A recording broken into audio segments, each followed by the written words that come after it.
Another game at the Asia Cup and another one-sided encounter. Pakistan romping home versus Hong Kong, winning that encounter by 8 wickets. I'm Nikhil Naz. You're watching ESPN Cricket Info Matchday in association with our technology partner Vivo. With me, Deep Dasgupta and Saqlain Mus. In horse terminology, Deep, we call this a lung opener. You know, just getting your lungs warmed up. All right. Good lung opener for Pakistan, you'd say? Oh yes, absolutely yes. I think, and also those couple of wickets that made sure Shoaib also gets some, important game time. So does Babar Azam. So yeah, from that perspective, I think went according to plan. Ideally speaking, you won't want to lose wickets there, but even if you did, that means more game time for the others. Okay. Saqlain, we were talking about this particular match before it started, and you said you're actually looking at this match of how things are going to pan out in the tournament going ahead. Happy with the way things panned out for Pakistan today? Okay, I don't think Saqlain is with us. I'll throw that question to you, Deep.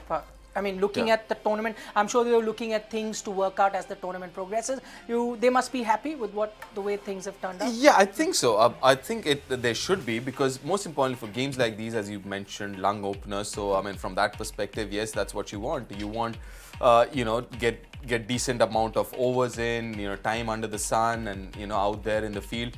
And they should be happy with the way they've got about their things. Okay, so there we've got the scorecard. 116 is what Hong Kong managed. They won the toss, decided to bat first, but could only last 38 overs.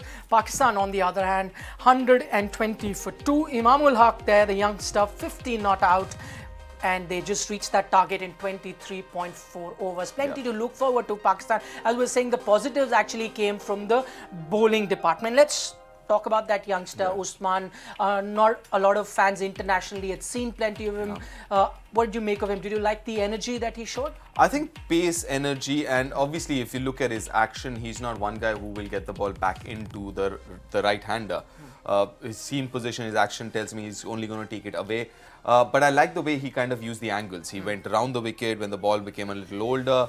And obviously he's got that pace. That's important, because if you can't get the ball to swing in like Amir does, then you've got to have something else, a different dimension, and for him, that's space. Okay, as you mentioned, couldn't get that ball to come in. Is that the reason why he didn't do too well with the new ball and actually picked up those wickets when he came back a little later? Yes, that could be. That could well be, because, like I said, experienced batsman, when you see an action like that and a release like that, you're thinking to yourself, chances are that ball's not going to come back in.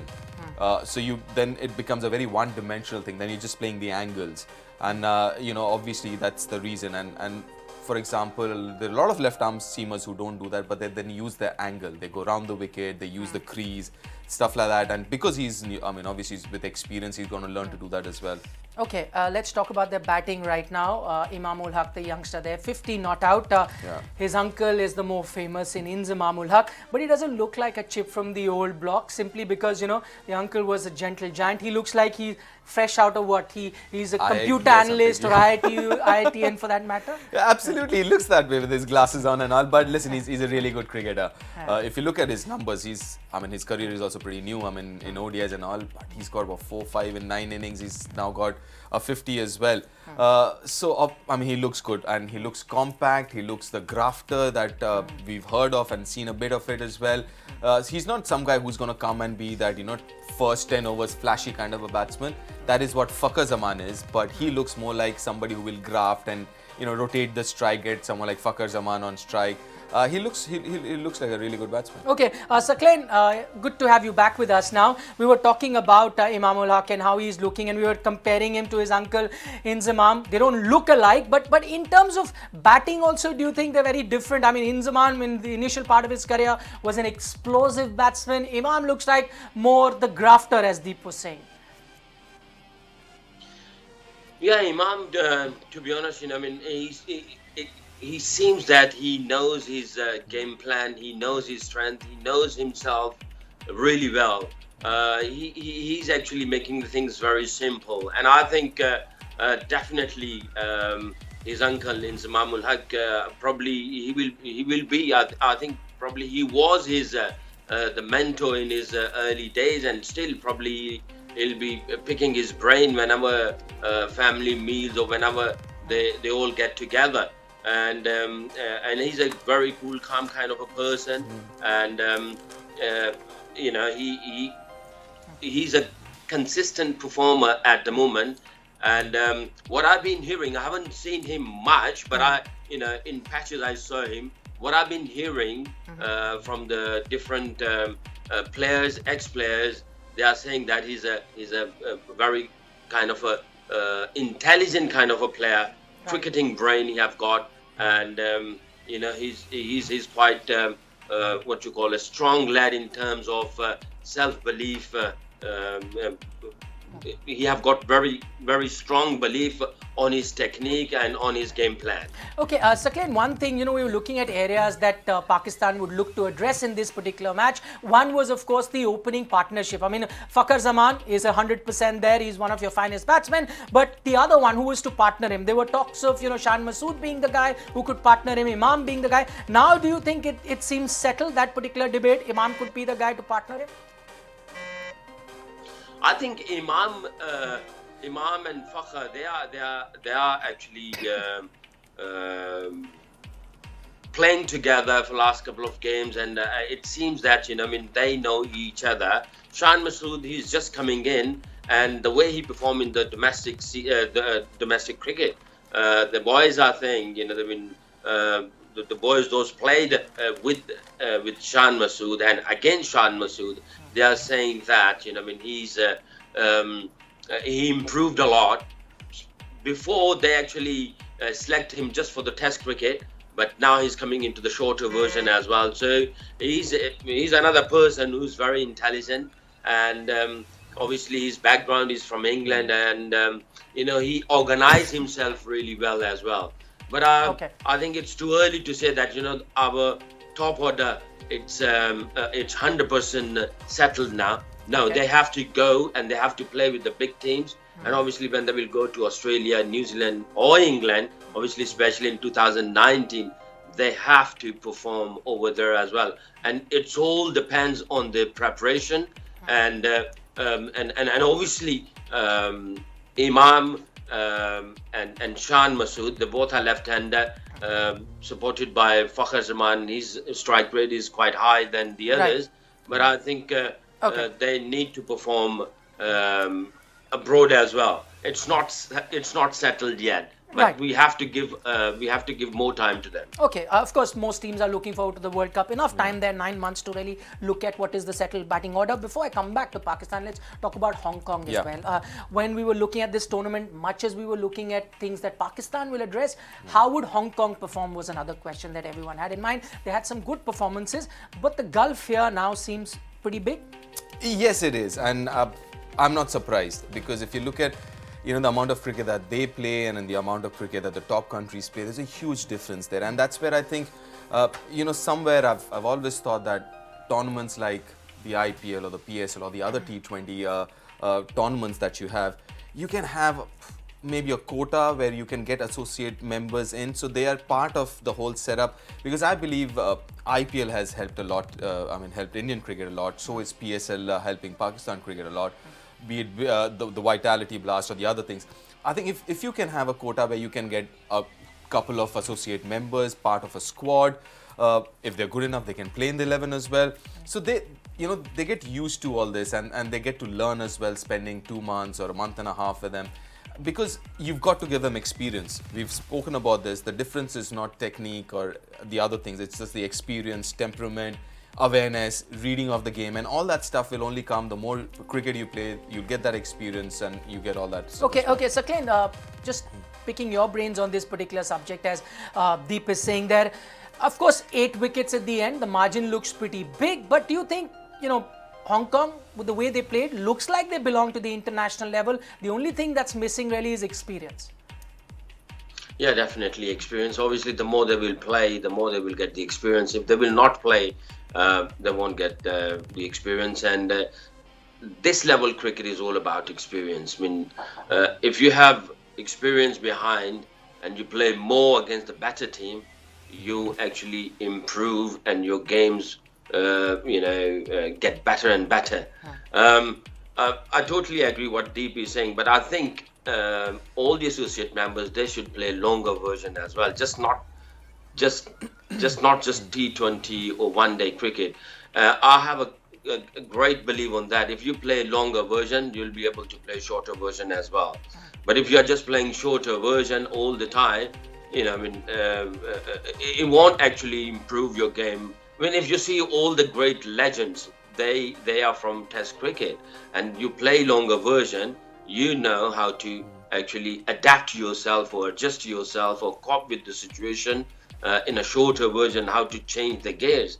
The more you play, the more you will get control on shorter version as well. So I think ICC, they should plan something for all the associate members, to organize something for them to play longer version, 4-day cricket or Test cricket.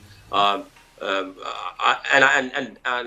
totally agree that IPL or PSL or other franchises, franchise cricket, they should go. There should be a quota system. They should go there, and they should involve over there. I mean, if they are good enough, definitely they should put them into to play cricket. But I think if they will be there, definitely they will learn a lot and they will grow a lot. Okay, interesting point there. How the other bigger nations in cricket, so to say, can really help associate countries come forward. A word on a couple of players that caught your eye in the Hong Kong team. I mean, the captain looked pretty good there. The captain looked good. We've spoken about Babar Hayat before as well.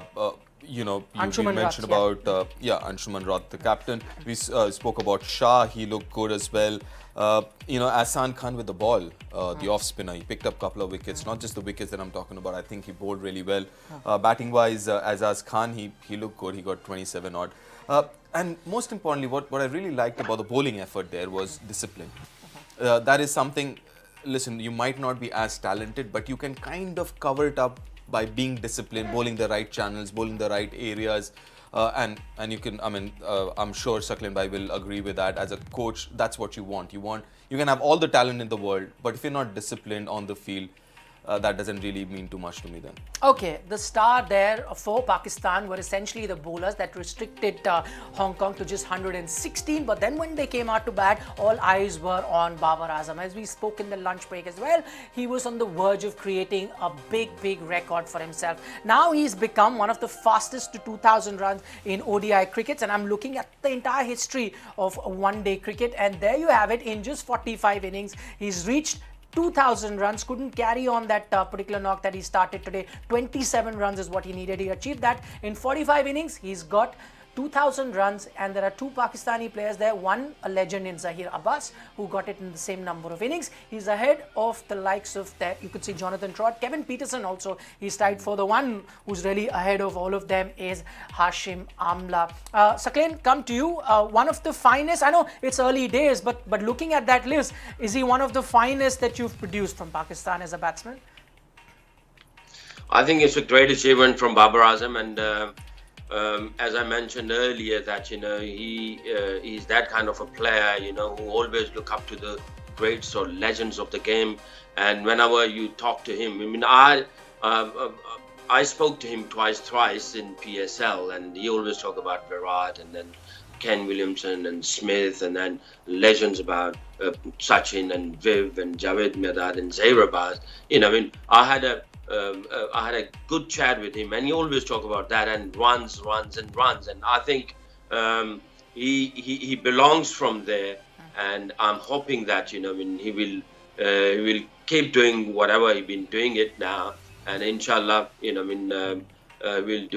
be like the main pillar of Pakistan batting lineup.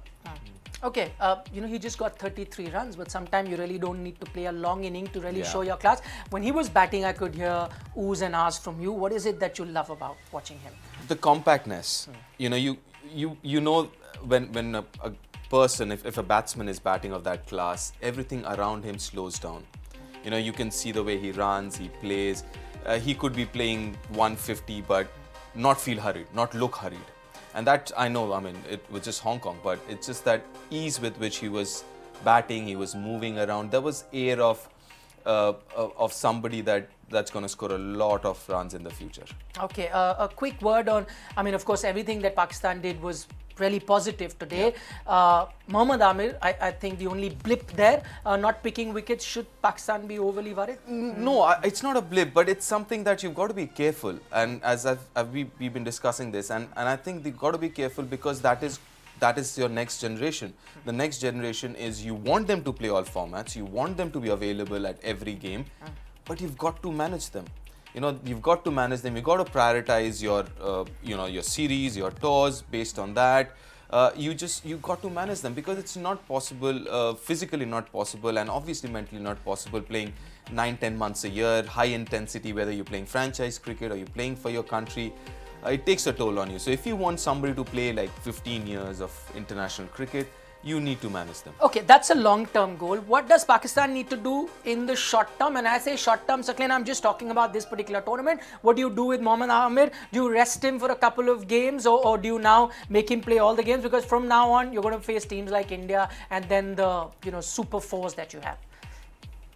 First, I need to want to mention about Amir that he didn't pick the wicket in this game. Yes. But if you see that in Champions Trophy, he wasn't taking wicket, but in the last game against India, he took 3 big wickets, changed the game. He's that kind of a player. Okay. That is one thing. The other thing is, yes, I think the sports staff is there, the trainer, the nutrition, or the bowling coach, head coach, they all are there, and I think they need to plan for Amir that when they need to give him a rest.